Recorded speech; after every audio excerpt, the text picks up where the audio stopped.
श्री स्वामी समर्थ. तुम्हा सगळ्यांचे आपल्या स्वामी सूत्र चॅनलवर मनापासून स्वागत. स्वामी भक्त हो, आजचा दिवस जो आहे तो खरंच खूप मोठा दिवस आहे आणि नक्कीच त्याचं महत्त्व काय आहे हे सांगण्याची गरज नाही, कारण आज प्रत्येक वृद्धांपासून लहान लहान मुलांच्या तोंडावर एकच नाव आहे, ते म्हणजे अयोध्या आणि श्रीराम. तर नक्कीच त्या दिवसाचा जो म्हणजे महत्त्व होतं किंवा मग त्या दिवसासाठी आपण वाट बघत होतो, शेवटी तो दिवस आला आहे आणि प्राणप्रतिष्ठेचा सोहळाही नुकताच संपन्न झालेला आहे. तरीही आपण सगळ्यांनी घरी बसून टी व्हीवर तो सोहळा बघितला असेल. आपण खरंच खूप भाग्यवान आहात. आता संध्याकाळी आपल्याला एक काम करायचं आहे, छोटासा उपाय करायचा आहे, जेणेकरून श्रीरामांचं आगमन आपल्या घरी तर झालेलंच आहे, ते नेहमीच आपल्या आजूबाजूला वावरत असतात, परंतु तरीही त्यांची कृपा आपल्यावर सदैव राहण्यासाठी आपल्याला एक छोटंसं काम आजच्या दिवशी करायचं आहे, ते संध्याकाळी करायचं. तर त्यासंबंधी आजचा हा व्हिडिओ बनवलेला आहे. शेवटपर्यंत आवर्जून ऐका. शंका असल्यास कमेंटमध्ये विचारू शकतात. तर बघा, आता सेवा वगैरे काय करायचा, रामज्योत कशी लावायची हे आपण मागच्या व्हिडिओमध्ये बघितलं होतं. प्रत्येकाच्या घरी रामज्योत लावली गेलेली असेल अशी मी आशा करते. आता आपल्याला रात्री 5 दिवे प्रज्वलित करायचे आहे. आता फक्त 5 सांगितले म्हणून 5 नाही, 5 पेक्षा नक्कीच आपण जास्त दिवे प्रज्वलित करायचे आहे, परंतु कमीत कमी 5 दिवे जे आहे ते आपल्याला विशिष्ट ठिकाणी प्रज्वलित करायचे आहे. ते सोडून आपण आपल्या घरामध्ये, खिडकीमध्ये, गॅलरीमध्ये, अंगणामध्ये भरपूर दिवे लावू शकतो. पण हे जे 5 दिवे आहे त्याचं महत्त्व काय आहे किंवा ते का लावायचे आहे हे आता आपण जाणून घेणार आहोत. तर अशा पद्धतीचे तुम्हाला मातीच्या पंत्या, आता दीपदान तर आज आपल्याला करायचंच आहे, अशा पद्धतीने हे दीपदान आपल्याला कुठल्या ठिकाणी करायचं ते आता जाणून घेऊ. तर बघा, सगळ्यात पहिला जो दिवा आहे तो आपल्याला राम मंदिरात लावायचा आहे.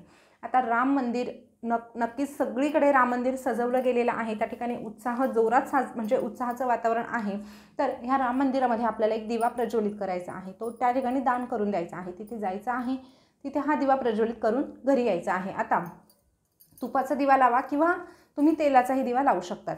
आता हा एक दिवा राम मंदिरात लावा. आता तुमच्या घराजवळ कुठे राम मंदिर नसेल तर विष्णूचं मंदिर असेल, स्वामी महाराजांचं मंदिर असेल तर नक्की तुम्ही त्या ठिकाणी देखील लावू शकतात. परंतु श्रीरामांचं म्हणजे आता हे बघा, ही जी रूपं आहे ना ती सगळी विष्णूंचीच रूपं आहे. श्रीराम म्हणा, कृष्ण म्हणा किंवा स्वामी महाराज म्हणा, पण जे मूळ रूप असतं ना त्या मूळ रूपाला देखील त्या दिवसाला महत्त्व द्यायचं असतं. म्हणून आपल्याला श्रीरामांच्या मंदिरात हा दिवा प्रज्वलित करायचा आहे.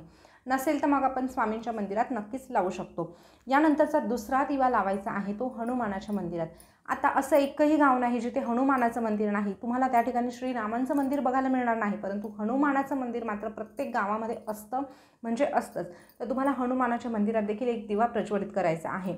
आता आपण जर श्रीरामांच्या मंदिरात जर दिवा प्रज्वलित केला आणि हनुमानांच्या मंदिरात केला नाही तर नक्कीच श्रीराम खुश होणार नाही, हे नक्कीच ठाऊक आहे. कारण जिथे शिष्याला मान दिला जातो तिथे गुरु देखील खुश होत असतात, हे आपण ऐकलेलं आहे. तर नक्कीच आपल्याला हनुमानाच्या मंदिरात देखील एक दिवा प्रज्वलित करायचा आहे. आता पहिलं झालं राम मंदिर, दुसरं झालं हनुमान मंदिर. आता तिसरा जो दिवा आहे तो आपल्या देवघरामध्ये प्रज्वलित करायचा आहे. आता आपण देवघरामध्ये रोजच दिवा प्रज्वलित करतो, परंतु हा दिवा आपल्याला वेगळा रामासाठी घरामध्ये रामाचं नाव घेऊन प्रज्वलित करायचा आहे. हा झाला तिसरा दिवा. चौथा दिवा आपल्याला मुख्य दरवाजावर लावायचा आहे. आता तो लावताना आपल्याला त्याचं जे तोंड आहे ते उत्तरेकडे करायचं आहे, म्हणजे अयोध्येकडे तो दिवा म्हणजे तोंड करून आपल्याला हा दिवा लावायचा आहे.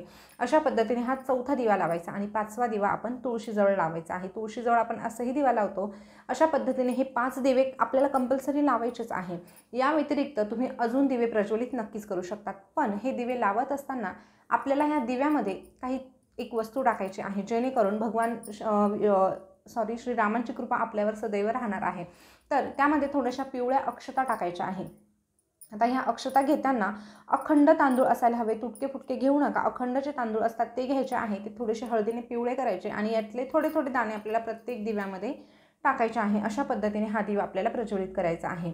आता हे बघा, हे झालं आपल्या रोजच्या म्हणजे हे जे 5 दिवे आहे ते मंदिरात जाऊन लावायचे आहे. आता हे तिथेच आपल्याला सोडून यायचे, मग तिथे थांबायचं, मग विजल्यानंतर घेऊन यायचे का तर नाही, तिथे आपल्याला दान करून द्यायचे आहे. मंदिरांची गोष्ट, जी घरामध्ये आहेत ते देखील अशा पद्धतीने लावायचे. आता आपल्याला सेवा काय करायची, तर जेव्हा तुम्ही हनुमान मंदिरात जाणार आहात तिथे बसून आपल्याला रामरक्षा स्तोत्र म्हणायचं आहे, हनुमान स्तोत्र म्हणायचं आहे. एकदा का होईना, कमीत कमी 7 पाठ करावे, परंतु नसेल शक्य तर कमीत कमी 1 पाठ का होईना करा. कारण आजचा दिवस असा आहे ना की त्या ठिकाणी प्रचंड गर्दी राहणार आहे, हे आपल्याला ठाऊक आहे. जर तुम्हाला त्या ठिकाणी बसणं शक्य होणार नसेल तर मग आपण आपल्या घरी जरी केलं तरीही चालेल, पण मग म्हणजे 7 वेळेस करण्याचा प्रयत्न करा.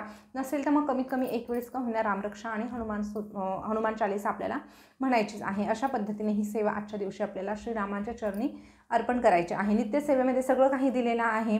तुम्ही त्यामध्ये श्रीरामांची सेवा कशी करावी, हनुमानाची सेवा कशी करावी यासंबंधी योग्य ते मार्गदर्शन त्या नित्यसेवेतून मिळतच असतं। तो ग्रंथ असेल तर खूप चांगली गोष्ट आहे, नसेल तर आपल्याकडे मोबाईल आहे, त्या मोबाईलवर बघून देखील आपण नक्कीच म्हणू शकता। पण अशा पद्धतीने आजची संध्याकाळ तुम्हाला घालवायची आहे। तर नक्कीच श्रीरामांची कृपा आपल्यावर सदैव राहो एवढीच स्वामींच्या चरणी प्रार्थना करते आणि आजचा व्हिडिओ या ठिकाणी थांबवते। पुन्हा भेटूया नवीन व्हिडिओसोबत नवीन माहिती घेऊन। तोपर्यंत बोलत राहा श्री स्वामी समर्थ, जय जय स्वामी समर्थ। धन्यवाद।